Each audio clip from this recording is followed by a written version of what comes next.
ليس لوقعتها كاذبة خافضة رافعة إذا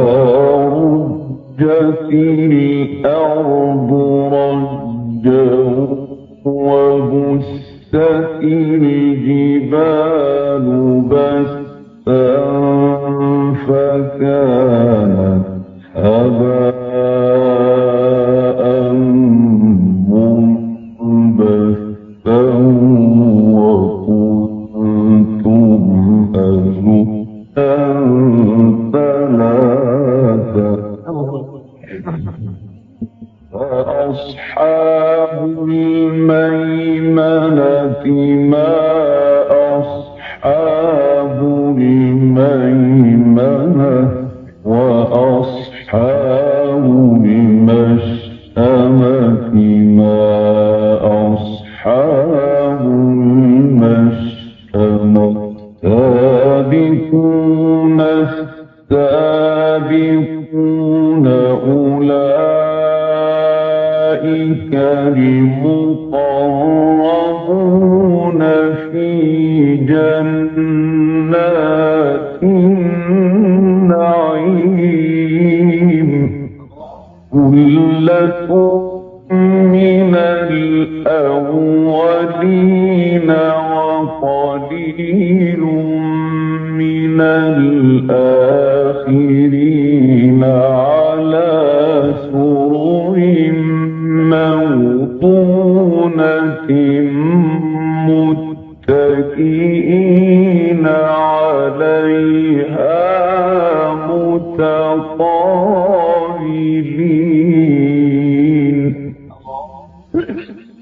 يطوف عليهم ولدان مخلدون بأكواب وأباريق وكأس من معين لا يصدعون عنها ولا ينزفون وفاكهة مما يتخيرون ولحم طير مما يشتهون وحور عين كأمثال اللؤلؤ المكنون جزاء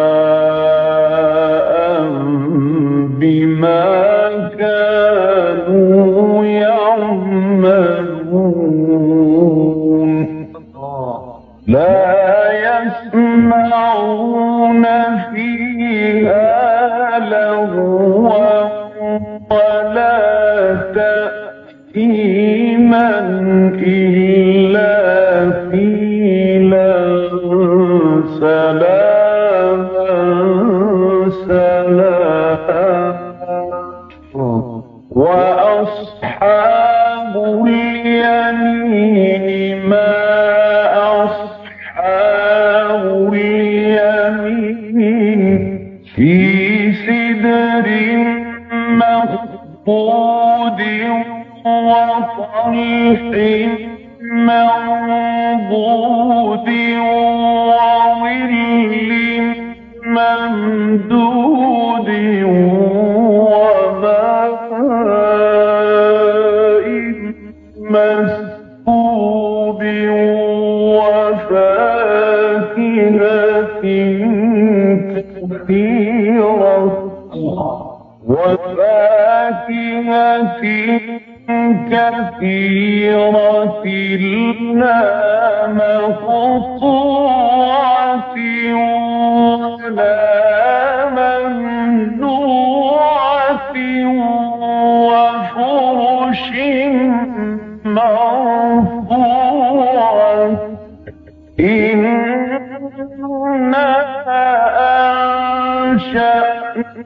أنشأناهن إنشاء فجعلناهن أبكارا عربا أترابا لأصحاب اليمين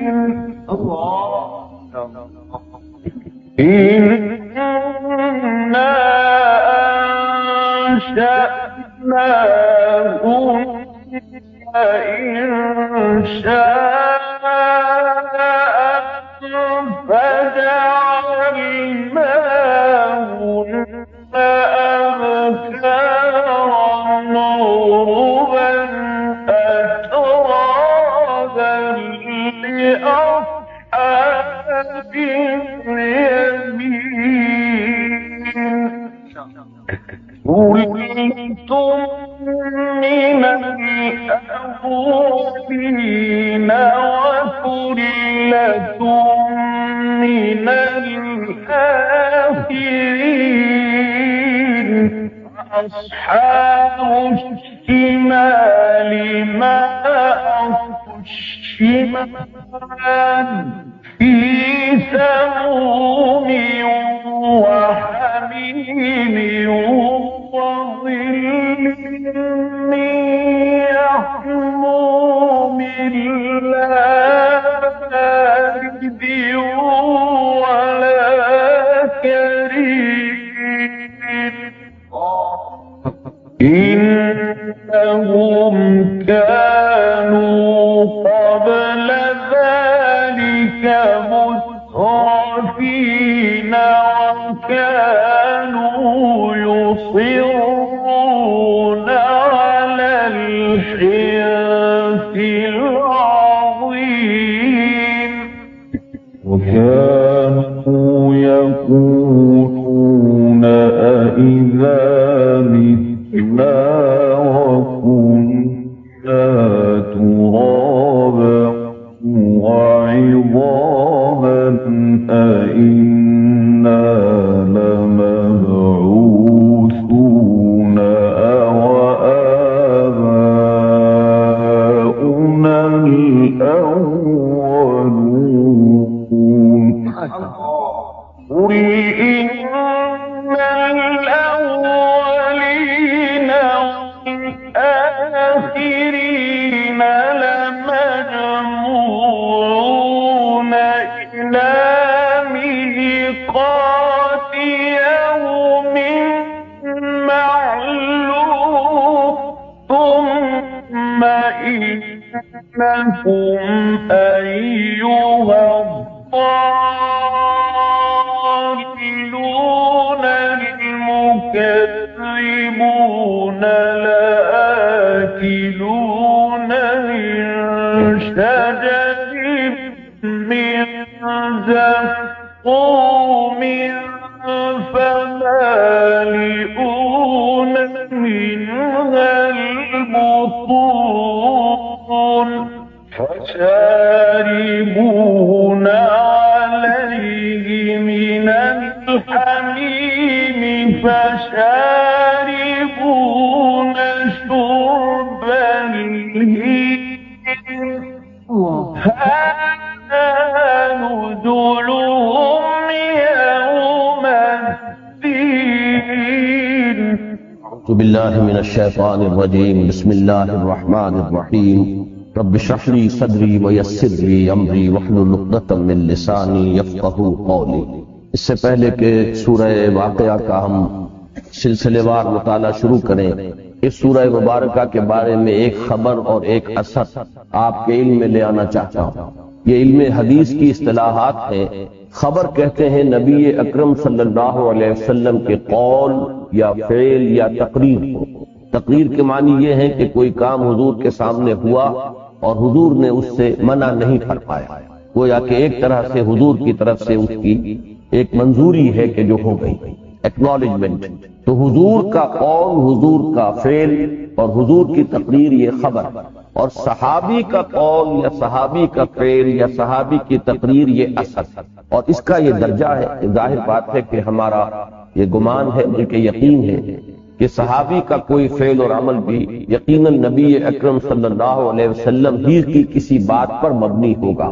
لہذا وہ بھی حدیث ہی کا ایک درجہ ہے. تو یہ خبر اور یہ اثر دونوں حضرت عبداللہ ابن مسعود سے ہے رضی اللہ تعالی عنہ، جن کا ایک واقعہ میں آپ کو قرات کے ضمن میں سنا چکا ہوں. اور یہ دونوں امام بیہقی نے ان کو روایت کیا ہے شعب الایمان. جو مرفوع حدیث ہے، جو خبر ہے حضور سے، وہ یہ ہے کہ عن ابن مسعود قال قال رسول اللہ صلی اللہ علیہ وسلم من قرأ سورۃ الواقعۃ فی کل لیلۃ لم تصبہ فاقۃ ابدا. حضرت عبداللہ ابن مسعود رضی اللہ تعالی عنہ فرماتے ہیں کہ حضور صلی اللہ علیہ وسلم نے فرمایا کہ جو شخص سورہ واقعہ کی تلاوت کرے گا ہر شب کو، روزانہ رات کو، اسے کبھی بھی فاقہ نہیں آئے، یعنی یہ دنیاوی رزق کی تنگی جو ہے اللہ تعالیٰ اس سے اسے محفوظ رکھے. جو اثر ہے وہ بھی انہی کا ہے. وَكَانَ ابْنُ مَسْعُودٍ رضی اللہ عنہ يَأْمُرُ بَنَاتِهِ يَقْرَأْنَ بِهِمَا فِي كُلِّ لَيْلَةٍ. اب حضرت عبداللہ ابن مسعود جنہوں نے حضور کو یہ فرماتے ہوئے سنا تو وہ اپنی بیٹیوں کو یہ نصیحت کیا کرتے تھے، تاکید فرمایا کرتے تھے کہ ہر رات سورہ واقعہ کی تلاوت ضرور کریں. تو یہ خبر اور یہ اثر ہے اس سورہ مبارکہ کی فضیلت کے ذمہ. یہ بات آپ ذہن میں تازہ کر لیجئے. سورہ رحمان کے مطالعے کے دوران میں عرض کر چکا ہوں کہ سورہ رحمان اور سورہ واقعہ یہ جڑواں بہنوں کے مانند ہیں. ان میں مضامین کی گہری مشابہت اور مناسبت، اگرچہ جو ترتیب مضامین ہے وہ عکسی ہے، جس کو کہ آپ انگریزی میں مرر امیج سے تعبیر کرتے ہیں کہ جب آپ آئینے کے سامنے کھڑے ہوتے ہیں تو ہمارا داہنا جو پہلو ہے وہ آئینے کے اندر بایاں بن جاتا ہے، اور ہمارا بایاں جو ہے وہ آئینے کے اندر جو عکس بن رہا ہے اس کا دایاں بن جاتا ہے. اسی طرح کے جو ڈپلیکس بنتے ہیں آج کل عمارتوں کے اندر، آپ دیکھتے ہیں گھر بن رہے ہیں، ایک پلاٹ پر دو گھر، تو ان کو اس طرح بنایا جاتا ہے کہ وہ مرر امیج ہوتے ہیں کہ ان کو اگر ایک دوسرے کے سامنے لے آئے گا تو وہ جڑ جائیں گے. لیکن یہ کہ بہرحال ادھر ایکسٹریم پر گیراج ہے تو ادھر ایکسٹریم پر گیراج ہوگا. ڈرائنگ رومز دونوں کے درمیان میں ملے ہوئے ہوں گے. بالکل یہی ربط ہے، یہی ترتیب ہے سورہ رحمان اور سورہ واقعہ کے مضامین کے مابین. اس پر بعد میں گفتگو ہوگی، لیکن صرف یہ نوٹ کر لیجئے کہ سورہ رحمان کا آخری رکوع جنتوں کے ذکر پر مشتمل ہے. اللہ کے نیک بندوں کے لیے کیا کیا ساز و سامان، کیا نعمتیں، کیا آسائشیں، کیا اللہ تعالیٰ نے ان کے لیے نعمتوں کا اہتمام کیا ہے. اور اس میں دو درجے، من دونہما جنتان کے بعد ایک درجہ ہے، اس سے پہلے وَلِمَنْ خَافَ مَقَامَ رَبِّهِ جنتان. تو دو درجوں کا ذکر ہے. اس سورہ مبارکہ میں سب سے پہلے ان اہل جنت کے دو درجوں کا ذکر آ رہا ہے. جو مضمون وہاں آخر میں تھا وہ یہاں شروع ہوا. فرمایا اذا وقعت الواقعہ، جب واقع ہو جائے گی وہ واقع ہونے والی. ٹھیٹھ لفظی ترجمہ ہوگا جب ہو پڑے گی ہو پڑنے والی. واقعہ سے مراد ہے یہاں قیامت. قیامت کے ضمن میں نے اس سے پہلے بھی عرض کیا ہے، آج پھر نوٹ کر لیں کہ ہم اس لفظ کو عام طور پر جو استعمال کرتے ہیں تو بہت سے مراحل ہیں جن کو ہم ایک لفظ میں اپنے عام طور پر اپنے ذہن کے اندر جمع کر لیتے ہیں۔ قرآن مجید میں 2 نفسوں کا ذکر ہے، حدیث میں 3 نفسوں کا ذکر ہے۔ پہلا نفسہ جو ہے اس پر ایک ہلچل ہوگی، زلزلہ آئے گا، دوسرے نفسے پر ایک عام موت طاری ہو جائے گا، تیسرے نفسے پر پھر باعث بعد الموت ہے اور پھر کھڑے ہو جانا ہے اور میدان حشر میں جمع ہونا۔ ان تینوں کے مابین کتنا فصل ہے، کتنا بعد ہے، واللہ عالم، ہم کچھ نہیں کہیں گے۔ لیکن جب ہم لفظ قیامت اس کا ایک عام طور پر بولتے ہیں اپنی عام بول چال میں، تو اس میں ان تمام مراحل کو گویا کہ ایک ہی عنوان کے تحت ہم اپنے ذہن میں جمع کریں۔ قرآن مجید پہلے مرحلے کے لیے، پہلے 2 مراحل کے لیے کہہ لیجئے لفظ ساعہ استعمال، الساعہ والساعۃ اضحیٰ وامر۔ الساعہ سے مراد ہے وہ معین گھڑی، وہ معین وقت۔ اسی کے لیے لفظ واقعہ ہے جو یہاں آ رہا ہے۔ اسی کے لیے قرآن مجید کی 2 سورتیں جو ہیں، ایک 29ویں پارے میں، 31ویں پارے میں، الحاقہ ملحاقہ وما ادراک ملحاقہ۔ الحاقہ حق کہتے ہیں ایک حقیقی چیز کو جو واقعی ہو، یعنی یہ کہ وہ وقت جو ہے آنے والا ہے، شدنی ہے، واقعی ہے، حقیقی ہے، وہ کوئی ڈھکوسلا نہیں ہے، وہ صرف دھوس نہیں۔ ایک لفظ آیا ہے آخری پارے کی صورت میں، القارعہ ملقارعہ وما ادراک ملقارعہ۔ قارعہ کھڑکھڑانے والی، جب وہ گھڑی آئے گی تو جو زلزلہ ہوگا اور جو اس کائنات کے اندر نظم درہم برہم ہوگا، اس کو کہا جیسے کھڑکھڑانے والی۔ تو القارعہ، الحاقہ، الساعہ، اور یہاں الواقعہ۔ الواقعہ کا لفظ قرآن مجید میں اسی انداز میں ایک اور مقام پر آیا ہے، یہ سورہ الحاقہ ہی میں ہے۔ فَإِذَا نُفِخَ فِي الصُّورِ نَفْخَةٌ وَاحِدَةٌ وَحُمِلَتِ الْأَرْضُ وَالْجِبَالُ فَدُكَّتَا دَكَّةً وَاحِدَةً فَيَوْمَئِذٍ وَقَعَتِ الْوَاقِعَةُ۔ جس دن کے یہ واقعات ہوں گے، یہ حوادث رونما ہوں گے، یہ زمین اور اس کے اوپر جو پہاڑ ہیں یہ ایک دفعہ اٹھا کر پٹک دیے جائیں گے، اس وقت وہ واقعہ ہو جائے گا جس واقعے کی خبر دی جا رہی ہے۔ فَيَوْمَئِذٍ وَقَعَتِ الْوَاقِعَةُ۔ وہی بات وہ یہاں شروع ہو رہی ہے، اذا وقعت الواقعہ۔ اس لفظ کی ایک اور مناسبت ہے جو اس گروپ کی صورتوں سے متعلق ہے۔ یہ جو 7 صورتیں ہیں مکیات، چھٹے گروپ کی یہ 7 مکی صورتیں ہیں۔ سورہ قاف کے بارے میں عرض کر چکا ہوں کہ وہ منفرد مزاج کی ہے، اس کا کوئی جوڑا نہیں۔ پھر سورہ ذاریات اور سورہ طور ہے، ان کے درمیان وہ نسبت زوجیت ہے، جوڑا ہونے کی نسبت ہے۔ ان دونوں میں لفظ آیا ہے لیکن مذکر کی شکل میں آیا ہے، یہ مؤنث واقعہ کا لفظ نہیں ہے، واقع۔ وہ یاد کیجئے سورہ ذاریات میں آیا، انما توعدون لصادق وان الدین لواقع۔ جس چیز کی تمہیں خبر دی جا رہی ہے، جس چیز کی دھمکی تمہیں دی جا رہی ہے، وہ حقیقی ہے، سچی ہے، دھوس نہیں ہے، یہ ایسے ہی بناوٹی بات نہیں ہے، بلکہ وہ حقیقی ہے، سچی ہے، اور دین، جزا و سزا واقع ہو کر۔ سورہ طور میں فرمایا ان عذاب ربک لواقع، یقیناً اے نبی صلی اللہ علیہ وسلم آپ کے رب کا عذاب واقع ہو کر۔ یہ در حقیقت پس منظر میں ان لوگوں کا انکار ہے کہ کوئی نہیں ہے، کوئی قیامت نہیں ہے۔ مساء، کیا ہے وہ قیامت ہم نہیں جانتے، ما ندری مساء، ہم نہیں مانتے۔ جیسے کہ 2 جگہ پر قرآن مجید میں آیا ہے کہ ہم نہیں تسلیم کرتے، ما ہی الا حیاتنا الدنیا نموت و نحیا، ہم نہیں مانتے کوئی زندگی اور ہے سوائے دنیا کی زندگی کے، ہم خود ہی جیتے ہیں خود ہی مرتے ہیں، وما یہلکنا الا الدہر، اور کوئی شے ہمیں ہلاک کرنے والی کوئی ہستی نہیں ہے سوائے اس گردش افلاک کے، اسی سے وہ موت واقع ہو جائے گی۔ کوئی ہستی نہیں ہے جو ہمیں جلاتی ہو، زندہ رکھتی ہو اور مارنے والی۔ آخری گروپ کی صورتوں میں بھی 2 جگہ پر یہ لفظ آیا ہے، سورہ معارج میں سأل سائل بعذاب واقع للکافرین لیس لہ دافع،